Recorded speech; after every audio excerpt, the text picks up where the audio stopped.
ಸ್ನೇಹಿತರೆ, ಎಲ್ರಿಗೂ ನಮಸ್ಕಾರ. ನಾವೊಂದು ವಿಚಾರ ಡಿಸ್ಕಸ್ ಮಾಡಬೇಕು. ಕೂಲಂಕುಷವಾಗಿ ತುಂಬಾ 360 ಡಿಗ್ರಿ ಆಂಗಲ್ ನಲ್ಲಿ ನಾವು ಯೋಚನೆ ಮಾಡಬೇಕು. ಸ್ನೇಹಿತರೆ, ನಮ್ಮ ಭಾರತದಲ್ಲಿ ಹಿಂದುತ್ವದ ಹೆಸರು ಹೇಳ್ಕೊಂಡು ಹಿಂದೂಗಳನ್ನ ನಾವು ಉದ್ಧಾರ ಮಾಡ್ತೀವಿ, ಹಿಂದೂಗಳನ್ನ ಒಗ್ಗಟ್ಟುಪಡಿಸ್ತೀವಿ, ಹಿಂದೂ ರಾಷ್ಟ್ರವನ್ನ ಮರಳಿ ತರ್ತೀವಿ ಅಂತ ಹೇಳಿ ಹಿಂದೂಗಳ ಹೆಸರು ಹೇಳ್ಕೊಂಡೇನೋ ಬಿಜೆಪಿ ಸರ್ಕಾರ ಅಧಿಕಾರಕ್ಕೆ ಬಂತು. ಸ್ನೇಹಿತರೆ, ಅದಕ್ಕೆ ಪೂರಕವಾಗಿ ಎಲ್ಲಾ ಜನರು ವೋಟ್ ಮಾಡಿದ್ರು. ನರೇಂದ್ರ ಮೋದಿ ಅವರನ್ನ ಅತ್ಯಂತ ಬಹುಮತದಿಂದ ಗೆಲ್ಸಿದ್ರು. ಒಂದೇ ಕಾರಣ, ಹಿಂದುತ್ವ. ನನಗೆ ಬೇರೆ ಅಜೆಂಡಾಗಳು ಯಾವೂ ಕಾಣಿಸ್ತಾ ಇಲ್ಲ. ಹಿಂದುತ್ವದ ಹೆಸರಲ್ಲಿ ಅಧಿಕಾರಕ್ಕೆ ಬಂದಂತಹ ಬಿಜೆಪಿ ಸರ್ಕಾರ ಹಿಂದುತ್ವದ ಅಜೆಂಡದ ಪ್ರಕಾರನೇ ಹೋಗ್ತಾ ಇದೆ. 370 ಆಕ್ಟ್ ಅನ್ನ ರದ್ದು ಮಾಡಿದ್ರು, ಶ್ರೀರಾಮ ಮಂದಿರವನ್ನ ಕಟ್ಟಿದ್ರು, ಗೋಹತ್ಯೆ ನಿಷೇಧ ಮಾಡಿದ್ರು, ಮತಾಂತರ ನಿಷೇಧ ಕಾಯ್ದೆ ರದ್ದುಪಡಿಸಿದ್ರು, ತ್ರಿವಳಿ ತಲಾಖನ್ನ ರದ್ದುಪಡಿಸಿದ್ರು. ಇವೆಲ್ಲ ಮಾಡಿದ್ರು. ಸ್ನೇಹಿತರೆ, ಇವೆಲ್ಲ ಮಾಡಿದ್ರು ಸಹ ಎಲ್ಲೋ ಒಂದ್ ಕಡೆ ಇನ್ನೂ ಹೆಚ್ಚಿದರಾಗಿ ಹಿಂದೂಗಳಿಗೆ ನ್ಯಾಯ ಕೊಡಬೇಕು ಅಂತ ಹೋರಾಟ ಮಾಡ್ತಿದ್ದಾವೆ. ಆದ್ರೂ ಸಹ ಸಂಪೂರ್ಣವಾಗಿ ಹಿಂದೂಗಳು ನಮ್ಗೆ ಬೆಂಬಲ ಕೊಡ್ತಾ ಇಲ್ಲ ಅಂತ ಹೇಳಿ ಇನ್ನೂ ಬಿಜೆಪಿನಲ್ಲಿ ಅಪಸ್ವರ ಕೇಳಿ ಬರ್ತಾ ಇದೆ. ಇಷ್ಟೆಲ್ಲಾ ಮಾಡಿದ್ರು ಸಹ ಹಿಂದೂಗಳು ನಮ್ಮ ಪರವಾಗಿ ಬರ್ತಿಲ್ಲ ಅಂತ. ಸ್ನೇಹಿತರೆ, ಅದೇ ಕಾಂಗ್ರೆಸ್ ಪರಿಸ್ಥಿತಿ ನೋಡಿ. ಕಾಂಗ್ರೆಸ್ ಪರಿಸ್ಥಿತಿ ಹೇಗಿದೆ ಅಂತಂದ್ರೆ ಅವ್ರು ನೇರವಾಗಿ ಹೇಳ್ತಿದ್ದಾರೆ, ನಾವು ಹಿಂದೂಗಳ ಪರವಾಗಿಲ್ರಯ್ಯ, ನಾವು ಅಧಿಕಾರಕ್ಕೆ ಬಂದ್ರೆ 370 ಆಕ್ಟ್ ಅನ್ನ ವಾಪಸ್ ತೆಗೆದುಕೊಳ್ತೀವಿ, ನಾವು ಅಧಿಕಾರಕ್ಕೆ ಬಂದ್ರೆ ಮತಾಂತರ ನಿಷೇಧ ಕಾಯ್ದೆಯನ್ನ ರದ್ದುಪಡಿಸ್ತೀವಿ ಅಂತ ಡಿ ಕೆ ಶಿವಕುಮಾರ್ ನೇರವಾಗಿ ಹೇಳ್ಬಿಟ್ರು. ನಾವು ಅಧಿಕಾರಕ್ಕೆ ಬಂದ್ರೆ ತ್ರಿವಳಿ ತಲಾಖನ್ನ ರದ್ದುಪಡಿಸ್ತೀವಿ ಅಂತ ನೇರವಾಗಿ ಹೇಳಿದ್ರು. ನಾವು ಅಧಿಕಾರಕ್ಕೆ ಬಂದ್ರೆ ನಾವ್ ಯಾವುದೇ ಕಾರಣಕ್ಕೂ ಹಿಂದೂ ರಾಷ್ಟ್ರ ಮಾಡಕ್ ಬಿಡಲ್ಲ ಅಂತ ಸಿದ್ದರಾಮಯ್ಯ ಅವರು ಹೇಳಿದ್ರು. ನಾವ್ ಯಾವುದೇ ಕಾರಣಕ್ಕೂ ಗೋಹತ್ಯೆ ನಿಷೇಧ ಮಾಡಿರೋದನ್ನ ವಾಪಸ್ ಪಡ್ಕೊಳ್ತೀವಿ ಅಂತ ಹೇಳಿದ್ರು.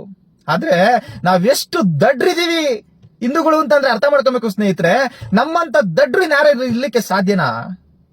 ಸ್ನೇಹಿತರೆ, ಇವರೆಲ್ಲ ಇಷ್ಟೆಲ್ಲ ಸಹ ಹಿಂದೂ ವಿರೋಧಿ ಹೇಳಿಕೆಗಳನ್ನ ಕೊಡ್ತಾ ಇದ್ರು ಸಹ ನಾವ್ ಇವತ್ತೂ ಸಹ ನಮ್ಮ ಹಿಂದೂಗಳು ಕಾಂಗ್ರೆಸ್ಗೆ ವೋಟ್ ಮಾಡ್ತಿದ್ದಾರೆ. ಸ್ನೇಹಿತರೆ, ಹಿಂದೂಗಳು ಇವತ್ತೂ ಸಹ ಕಾಂಗ್ರೆಸ್ ಪರವಾಗಿ ನಿಂತಿದ್ದಾರೆ. ಕೆಲವು ಹಿಂದೂಗಳು ಅವ್ರು ನೇರವಾಗಿ ಹೇಳ್ತಿದ್ದಾರೆ, ನಾವು ನಿಮ್ ಪರವಾಗಿಲ್ರಯ್ಯ, ನಿಮ್ಮನ್ನ ನಾವು ಬಹುಸಂಖ್ಯಾತರಾದ್ರೂ ಸಹ ನಿಮ್ಮನ್ನ ಹಿಂದೂ ರಾಷ್ಟ್ರ ಘೋಷಣೆ ಮಾಡ್ಲಿಕ್ಕೆ ಬಿಡಲ್ಲ, ನಾವು ಅಲ್ಪಸಂಖ್ಯಾತರ ಪರನೇ ಇದ್ದೀವಿ ಅಂತ ಅಂದ್ರೂ ಸಹ ನಾವ್ ಎಷ್ಟು ದಡ್ರಿದೀವಿ ಅಂತಂದ್ರೆ, ನಮ್ಮಂತ ದಡ್ರು ಮುಟ್ಟಾಳ್ರು ನಾವ್ ಇರಕ್ಕೆ ಯಾರಾದ್ರೂ ಸಾಧ್ಯನಾ ಯಾವ್ದಾದ್ರು ದೇಶದಲ್ಲಿ? ನಾವು ನಿಮ್ ಪರವಾಗಿಲ್ಲ ಕಣ್ರಯ್ಯ ಅಂತ ನಾವು ಅಂದ್ರೂ ಅವ್ರಿಗೆ ಓಟ್ ಹಾಕ್ತಿವಿ. ಆದ್ರೂ ಅವ್ರ ಪರವಾಗಿ ಚರ್ಚೆ ಮಾಡ್ತೀವಿ. ನಾವು ಅವ್ರ ಪರವಾಗಿದ್ದೀವಿ ಅಂತ ಹೇಳಿ ಬಿಜೆಪಿ ಮೇಲೆ ಹೋಗಿ ಯುದ್ಧ ಮಾಡ್ತೀವಿ, ಬಿಜೆಪಿ ಮೇಲೆ ಜಗಳ ಮಾಡ್ತೀವಿ. ನೋಡಿ ಸ್ನೇಹಿತರೆ, ನಾವ್ ಎಷ್ಟು ಮುಗ್ಧರಿದ್ದೀವಿ ಅಂತ ಅಂದ್ರೆ, ಈ ಮುಗ್ಧತೆಯನ್ನ ಉಪಯೋಗಿಸ್ಕೊಂಡ್ರೆ ಮೊಘಲರು ನಮ್ಮನ್ನ 500 ವರ್ಷ ಆಳಿದ್ರು. ಈ ಮುಗ್ಧತೆಯನ್ನ ಉಪಯೋಗಿಸ್ಕೊಂಡು ನಮ್ಮನ್ನ ಬ್ರಿಟಿಷ್ನವ್ರು 5 ವರ್ಷ ಆಳಿದ್ರು. ನಮ್ಮಲ್ಲಿ ಹೆಂಗೆ ಅಂದ್ರೆ ಒಗ್ಗಟ್ಟಿಲ್ಲ. ಮೇನು ನಮ್ಮನ್ನ ಒಡೆದ ಹಾಳೋರು ಜಾಸ್ತಿ, ನಾವು ಒಡೆದ ಹಾಳಿಸ್ಕೊಳ್ಳೋರು ನಾವ್ ಹಿಂದೂಗಳು. ಯಾರಾದ್ರೂ ಬಂದು ಫಸ್ಟ್ ಒಗ್ಗಟ್ಟನ್ನ ಹೊಡಿತಾರೆ ಅಂತಂದ್ರೆ ನಾವ್ ಯಾವತ್ತೂ ಹಿಂದೂಗಳು ಒಂದು ಅಂತ ನಾವ್ ಇದುವರೆಗೂ ಅನ್ಕೊಂಡೇ ಇಲ್ಲ. ಶಿವಾಜಿ ಮಹಾರಾಜರ ಕಾಲದಿಂದಲೂ ಸಹ ನಾವ್ ಹಿಂದೂಗಳು ಒಂದು ಅಂತ ನಾವ್ ಹೇಳಲಿಕ್ಕೆ ಆಗಲೇ ಇಲ್ಲ. ಶಿವಾಜಿ ಮಹಾರಾಜ್ ಅಷ್ಟು ಕಷ್ಟಪಟ್ಟರು ಸಹ ಒಗ್ಗಟ್ಟು ಹಾಕಲೇ ಇಲ್ಲ. ನಾವ್ ಎಷ್ಟೇ ಒಗ್ಗಟ್ಟು ಮಾಡ್ಲಿಕ್ಕೆ ಪ್ರಯತ್ನ ಪಟ್ಟರು ಸಹ ನೀವೆಲ್ಲ ಒಂದು ಕಣಯ್ಯ, ಹಿಂದೂಗಳು ಅಂದ್ರೆ ಒಂದು, ನೀವೆಲ್ಲ ಜಾತಿ ಅಂತ ಬಡದಾಡ್ಕೊಂಡು ಸಾಯಬೇಡಿ, ಜಾತಿಗಳ ಮಜಲುಗಳೇ ಹಿಂದುತ್ವ, ಅದೇ ಒಂದು ಧರ್ಮ ಕಣ್ರಯ್ಯ. ನಿಮ್ಮಲ್ಲಿರ್ತಕ್ಕಂಥ ಜಾತಿಯ ಆಚಾರ ವಿಚಾರ, ನಿಮ್ಮಲ್ಲಿರ್ತಕ್ಕಂಥ ಉಡುಗೆ ತೊಡುಗೆಗಳೇ ಧರ್ಮ ಕಣ್ರಯ್ಯ.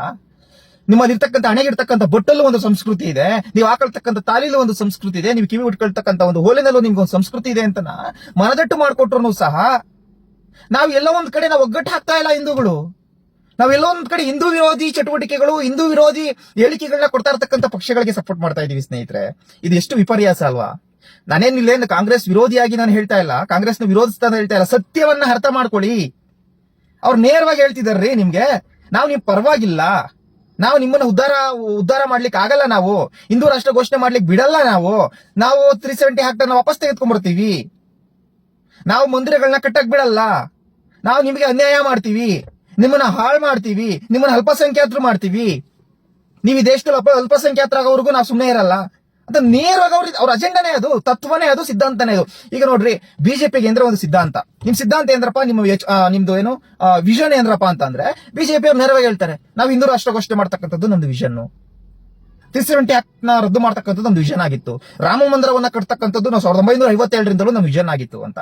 ಕಾಂಗ್ರೆಸ್ ವಿಷನ್ ಏನು? ಕಾಂಗ್ರೆಸ್ ವಿಷನ್ ಇಷ್ಟೇ. ಅವ್ರು ಹೇಳ್ತಾರೆ, ನಾವು 370 ಆಕ್ಟ್ ಅನ್ನ ವಾಪಸ್ ತಗೊಂಬರೋದೇ ನಮ್ಮ ವಿಷನ್, ತ್ರಿವಳಿ ತಲಾಖನ್ನ ರದ್ದು ಮಾಡೋದೇ ನಮ್ಮ ವಿಷನ್, ಮಂದಿರಗಳನ್ನ ಕಟ್ಟಕ್ ಬಿಡಲ್ಲ, ನಾವು ಮತಾಂತರ ನಿಷೇಧ ಕಾಯ್ದೆನ ರದ್ದುಪಡಿಸೋದೇ ನಮ್ಮ ಮಿಷನ್ ರೀ. ಯಾವನಾರು ಒಬ್ಬ ಸಣ್ಣ ದಡ್ಡಂಗಾದ್ರೂ ಅರ್ಥ ಆಯ್ತದಲ್ರಿ ಇವ್ರು ನಮ್ಮ ಪರವಾಗಿಲ್ಲ ಅಂತ? ನಾವ್ ಎಷ್ಟು ಮುಟ್ಟಾಳಿದ್ದೀವಿ ಅಂತ ಅಂದ್ರೆ, ಹಿಂದೂಗಳು ನಮ್ಮ ಮುಟ್ಟಾಳತನದಿಂದಲೇನೆ ನಾವು ನಮ್ಮನ್ನ ಹಾಳು ಮಾಡ್ಕೊಳ್ತಾ ಇದೀವಿ. ಅಂತಹ ಒಂದು ಹಿಂದೂ ವಿರೋಧಿ ಒಂದು ಪಾರ್ಟಿಗೆ ನಾವು ಸಪೋರ್ಟ್ ಮಾಡ್ತಾ ಇದೀವಿ. ಎಲ್ಲರೂ ಯೋಚನೆ ಮಾಡ್ಬೇಕು ಸ್ನೇಹಿತರೆ, ನಾವೆಲ್ಲರೂ ಸಹ ಆ ಪಾರ್ಟಿಗೆ ಸಪೋರ್ಟ್ ಮಾಡ್ತಾ ಇದೀವಿ ಅಂದ್ರೆ ಫ್ಯೂಚರ್ ಅಲ್ಲಿ ನಾವು ಹಿಂದೂಗಳು ಉಳ್ಕೊಳ್ಳಿಕ್ ಸಾಧ್ಯನಾ? ನಾವ್ ಇರ್ಲಿಕ್ಕೆ ಆಗುತ್ತಾ ಫ್ಯೂಚರ್ ನಲ್ಲಿ? ನಮ್ಮ ಧರ್ಮ ಉಳಿಲಿಕ್ಕೆ ಸಾಧ್ಯನಾ? ಯಾಕೆಂದ್ರೆ ನಮ್ಮ ಧರ್ಮ ಆಲ್ರೆಡಿ ಸ್ವತಂತ್ರ ಬಂದಾಗ 90% ಇದ್ದಿದ್ದು ಇವತ್ತು 70% ಬಂದಿದೆ. 1947ರಲ್ಲಿ ಪಾಕಿಸ್ತಾನ ಹಿಂದೂಸ್ತಾನ ಅಂತ ಧರ್ಮಾಧಿರಿತವಾಗಿ ಸಪರೇಟ್ ಆಯ್ತು. ಅವತ್ತು 90% ಇತ್ತು ನಮ್ಮ ಹಿಂದೂ ಧರ್ಮ, ಹಿಂದೂಗಳ ಸಂಖ್ಯೆ. ಇವತ್ತು 70% ಬಂದಿದ್ದಾರೆ, 50% ಬರ್ತಾರೆ. ಇದೇ ರೀತಿ ಆದ್ರೆ 40% ಬರ್ತಾರೆ, 30% ಬರ್ತಾರೆ. ಬಹುಸಂಖ್ಯಾತರು ಅಲ್ಪಸಂಖ್ಯಾತರಾದ್ರೆ ಬಾಂಗ್ಲಾದೇಶದಿಂದ ಓಡ್ ಬಂದ್ರು ಹಿಂದೂಗಳು, ಪಾಕಿಸ್ತಾನದಿಂದ ಓಡ್ ಬಂದ್ರು. ಎಲ್ಲಿ ಓಡೋಗೋಣ ಸ್ವಾಮಿ? ಪಾಕಿಸ್ತಾನದಿಂದ ಓಡ್ ಬರಕ್ಕೆ ಭಾರತ ಇತ್ತು ಹಿಂದೂಗಳಿಗೆ, ಬಾಂಗ್ಲಾದೇಶದಿಂದ ಓಡ್ ಬರಕ್ಕೆ ನಮ್ಮ ಭಾರತ ಇತ್ತು ಹಿಂದೂಗಳಿಗೆ. ಈಗ ಎಲ್ಲಿಗೆ ಓಡೋಗ್ತೀರಿ ನೀವು? ಹಿಂದೂಗಳು ಎಲ್ಲಿಗೆ ಓಡೋಗ್ತೀರಿ? ದಯಮಾಡಿ ತಿಳ್ಕೊಳ್ಳಿ. ನೀವು ಎಲ್ಲಿಗೆ ಓಡೋಗಕ್ ಜಾಗ ಇದೆ ನಿಮ್ಗೆ?